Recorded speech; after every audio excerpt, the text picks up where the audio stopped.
pessoal, a gente vai iniciar aqui agora uma série de 3 videoaulas que vão falar sobre as bases teóricas dos exercícios de alongamento. Hoje, começando com os conceitos fundamentais sobre alongamento e flexibilidade, que muitas vezes são entendidos como sinônimos, e a gente vai tentar esclarecer um pouco essa questão para vocês e apresentar outras coisas que são bastante pertinentes também.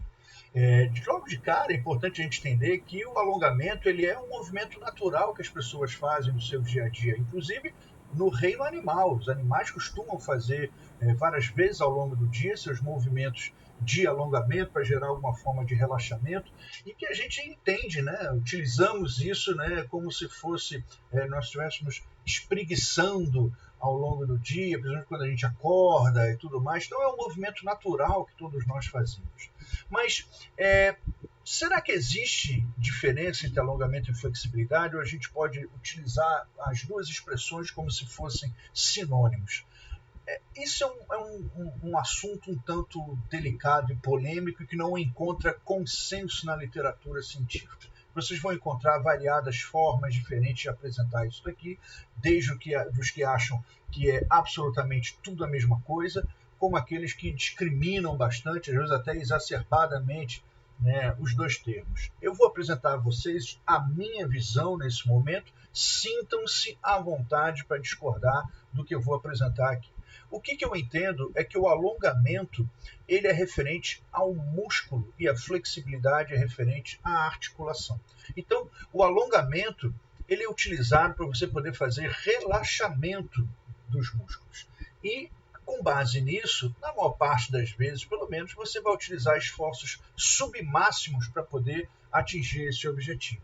Já a flexibilidade é trabalhada com o intuito de gerar aumento, ou pelo menos a manutenção das amplitudes articulares. E com isso, na maior parte das vezes, eu vou precisar empregar esforços máximos, principalmente se eu tiver o interesse, o objetivo, a necessidade de aumentar a amplitude de movimento de uma dada articulação. Eu vou precisar aplicar esforços máximos nesse momento. Obviamente, para que eu consiga aumentar a amplitude articular, em muitos casos eu vou de fato precisar gerar previamente um relaxamento do músculo. O músculo, como a gente vai ver, ele pode se apresentar como uma barreira, uma limitação ao ganho de amplitude. Então, relaxar a musculatura se torna, obviamente, uma etapa necessária para que a amplitude de movimento consiga ser ampliada ou aumentada. E também, a depender da técnica que eu utilize para fazer esses exercícios, pode ser que os esforços máximos também gerem relaxamento no músculo. Em especial, quando você utiliza um método de treinamento chamado de facilitação neuromuscular proprioceptiva ou proprioceptora, né, ou FNP, que justamente utiliza, né, como o nome já sugere, a propriocepção, os órgãos proprioceptores, fuso muscular e o órgão tendinoso de Golgi, que nós já conhecemos, já debatemos bastante em outras aulas, e que acabam gerando, por essa ação proprioceptora, quando são estimulados, podem gerar relaxamento na musculatura, o que vai favorecer o aumento da amplitude de movimento. Então, obviamente, não dá para a gente separar por completo, mas, de uma maneira geral, o alongamento é do músculo e a flexibilidade é da articulação. A gente precisa ter isso em mente para poder entender esses processos. A definição de flexibilidade apresenta vários autores diferentes, cada um deles entendendo como que a flexibilidade deve ser apresentada, mas eu gosto bastante da definição desse autor, Araújo, que mostra que a flexibilidade é amplitude articular passiva e fisiologicamente máxima. O que ele quer dizer com fisiologicamente máxima? Ele quer dizer que ela é sem gerar lesões, porque obviamente eu consigo aumentar a amplitude de movimento gerando lesões na articulação, mas não é isso que interessa do ponto de vista da saúde ou mesmo do desempenho.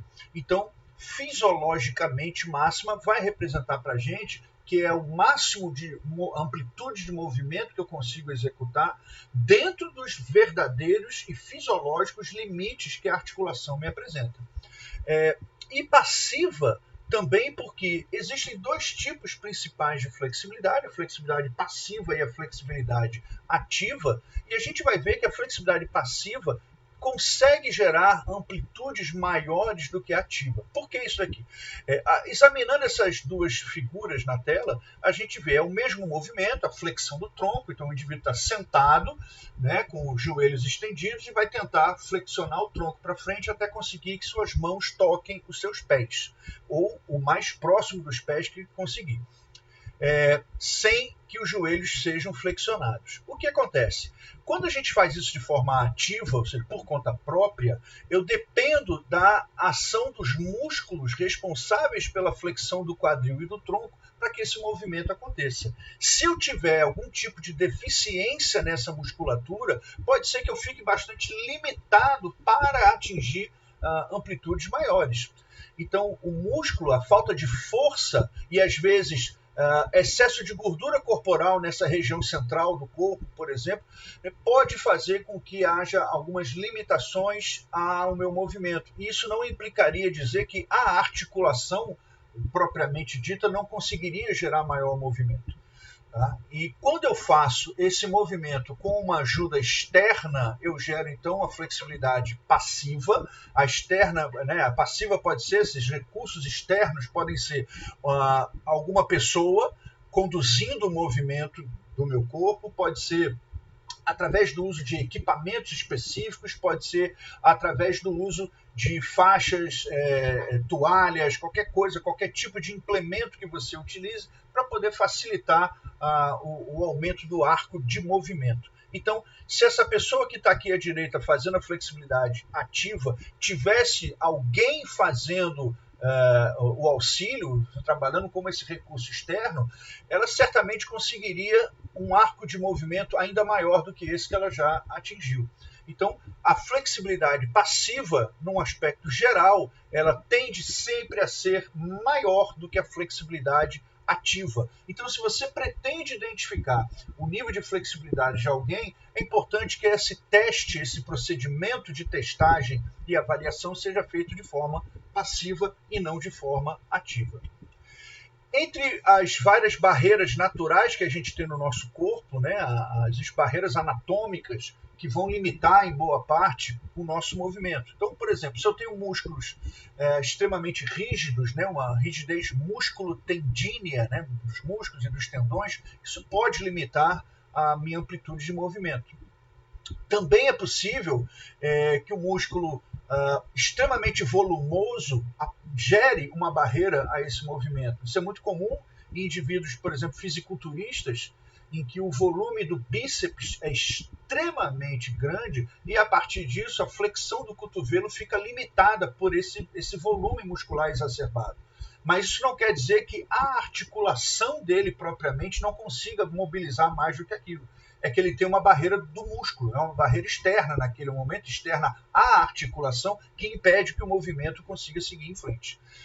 As articulações, seus componentes, inclusive os ligamentos, também vão apresentar barreiras a esse movimento. Eles vão limitar, e a ideia justamente é poder causar maior segurança nos movimentos. Em função disso, os movimentos são limitados, né? Cápsula articular, né? O líquido sinovial, todos eles, né? Os meniscos, todos eles vão trabalhar no sentido de tentar limitar em alguma parte o movimento articular e aumentar a sua estabilização, né?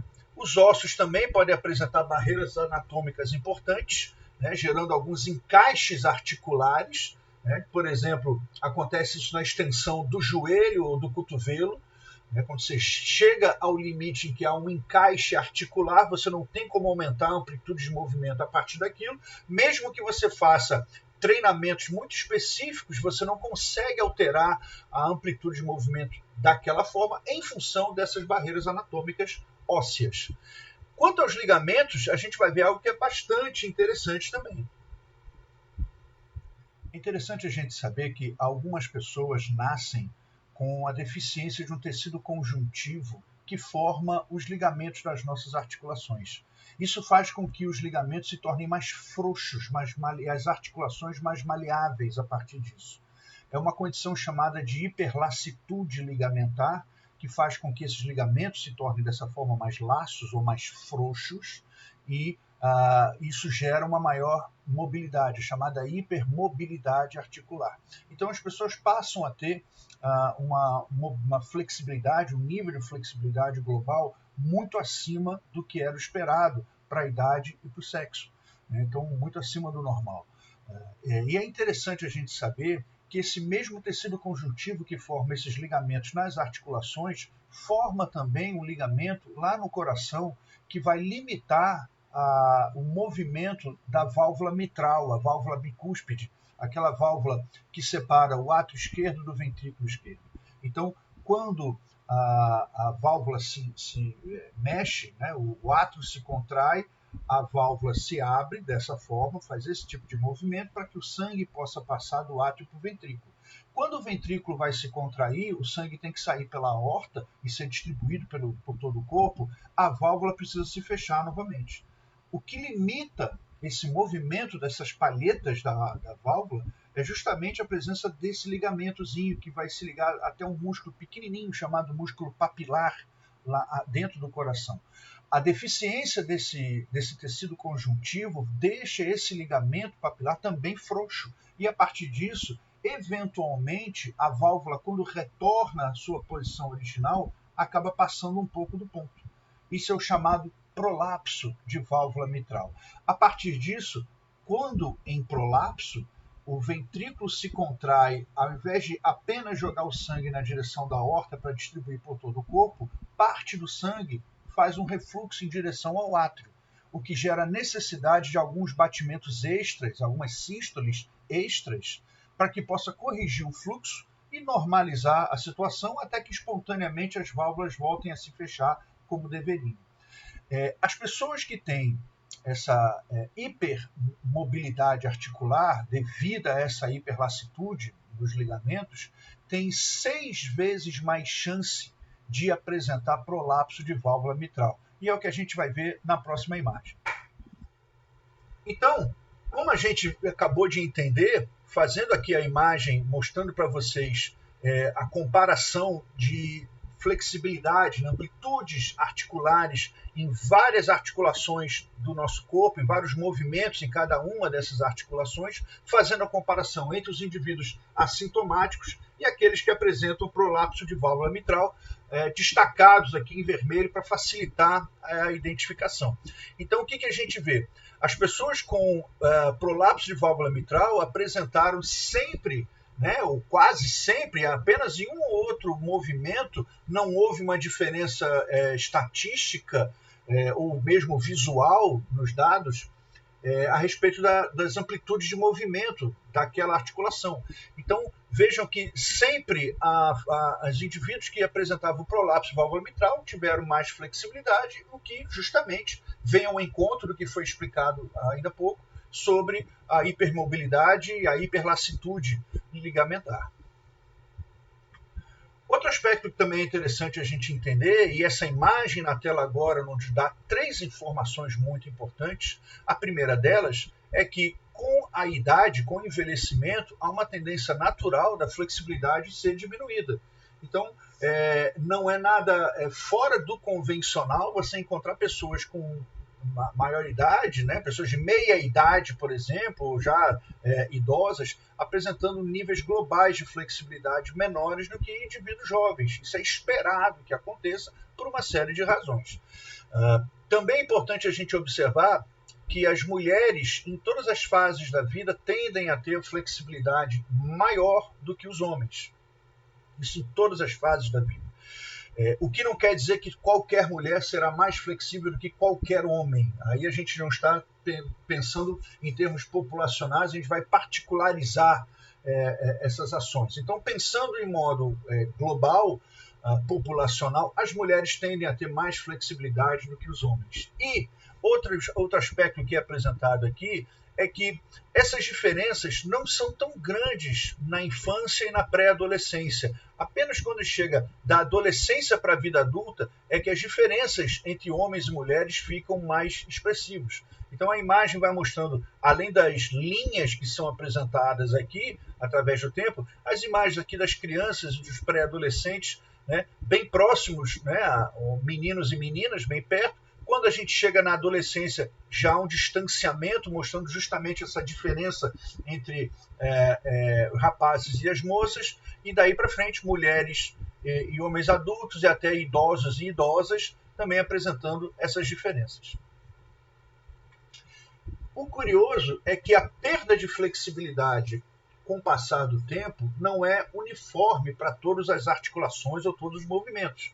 Então a gente vai ter algumas articulações que vão ter maior perda e outras que até vão ganhar, de certa forma, um maior destaque em relação à contribuição para a identificação ou constituição da flexibilidade global dos indivíduos. Então, veja que interessante, a articulação do tronco, por exemplo, era a principal articulação, né, em termos de constituição dessa flexibilidade global. O tronco da criança, do bebê, é extremamente flexível, e dali para frente ela vai só perdendo flexibilidade conforme o envelhecimento vai acontecendo. O ombro tem algo similar, né, vai tendo uma perda bastante grande no ombro. É sempre bom destacar que o ombro é a articulação mais móvel do corpo humano, trabalha nos 3 planos de movimento, e a partir disso ele também vai sofrendo, principalmente por conta de menor atividade, vai fazendo com que haja um maior desuso, maior limitação de movimento natural, que causa essa perda de flexibilidade, entre outras coisas, uma maior rigidez músculo-tendínea, eventualmente até mesmo fibrose muscular, limitando ainda mais o movimento. Então os ombros vão perdendo bastante essa flexibilidade. Por outro lado, o cotovelo ganha bastante. E uma das razões para o cotovelo se tornar mais destacado em termos da flexibilidade global é justamente a sarcopenia. A perda de massa muscular, da mesma forma que a gente viu no caso do fisiculturista, que limitava consideravelmente a flexão do cotovelo. Quando eu tenho uma perda expressiva de massa muscular e o bíceps acaba sofrendo bastante, eu tenho menos barreira ao movimento. Isso pode fazer com que o cotovelo aumente os seus níveis, né, de amplitude de movimento, e com isso causem uma ideia de melhora da flexibilidade. Na verdade, o que houve foi a perda de massa muscular, diminuindo a barreira para que isso acontecesse. Também é importante a gente entender e conhecer que algumas condições clínicas podem alterar a flexibilidade das pessoas. Então, por exemplo, da mesma forma que a gente viu a questão do prolapso de válvula mitral, que não é causa, era consequência, né, de uma maior amplitude de movimento pela hiperlassitude ligamentar, nós também fomos estudar mulheres com fibromialgia. Os estudos eram um tanto pouco consensuais, né, com relação a se a fibromialgia geraria algum tipo de alteração na flexibilidade global das mulheres. Né? Alguns estudos mostravam que aumentava, outros mostravam que diminuía, outros que não havia diferença em relação às mulheres assintomáticas. E aí nós fomos fazer um estudo em cima disso, utilizando um protocolo de teste que fosse bastante abrangente, utilizava 20 movimentos, em comparação com todos os outros estudos anteriores, que só utilizavam de 1 até 4 movimentos no máximo. Então, a gente aumentou bastante a gama de movimentos para poder fazer essa avaliação da flexibilidade, e o que nós vimos foi que não houve diferença na flexibilidade global das mulheres, considerando como um todo. Mas as mulheres com fibromialgia tiveram maior heterogeneidade nos movimentos. Significa dizer que, fazendo comparações entre os movimentos, as mulheres com fibromialgia apresentavam maiores discrepâncias entre movimentos. Né? Então, que no fim das contas, pelo tipo de teste que foi utilizado, que gerava um somatório de pontos, os pontos totais não eram diferentes, mas a constituição daquela pontuação era diferente entre as mulheres com fibromialgia e aquelas outras assintomáticas. Esse conjunto de dados mostra para a gente uma informação que é extremamente importante quando a gente for fazer qualquer tipo de avaliação de flexibilidade nos indivíduos. É que a flexibilidade é específica para cada articulação e cada movimento corporal. Então, quando eu utilizo um único teste, né, ou um único movimento, melhor dizendo, para poder testar a flexibilidade do indivíduo, eu provavelmente não estou fazendo a coisa correta. O teste, né, o tipo de procedimento que você fizer, precisa considerar várias articulações e movimentos, com planos de movimentos diferentes, né, com vários segmentos corporais sendo avaliados, para que você tenha uma noção melhor da flexibilidade global dos indivíduos. Em especial, pensando sempre no tipo de movimento que essa pessoa costumeiramente faz. Então, se é um atleta, eu preciso identificar os tipos de movimento que são mais importantes para esse atleta e verificar se a flexibilidade é adequada para essas pessoas, né? Daí para frente, vários procedimentos de teste utilizam apenas um lado do corpo para poder detectar essa flexibilidade dos indivíduos. E há uma razão para isso. Na maior parte das vezes, nós temos graus idênticos de mobilidade articular do lado direito em relação ao lado esquerdo do corpo. Então não havia uma necessidade extrema de eu fazer medidas dos dois lados.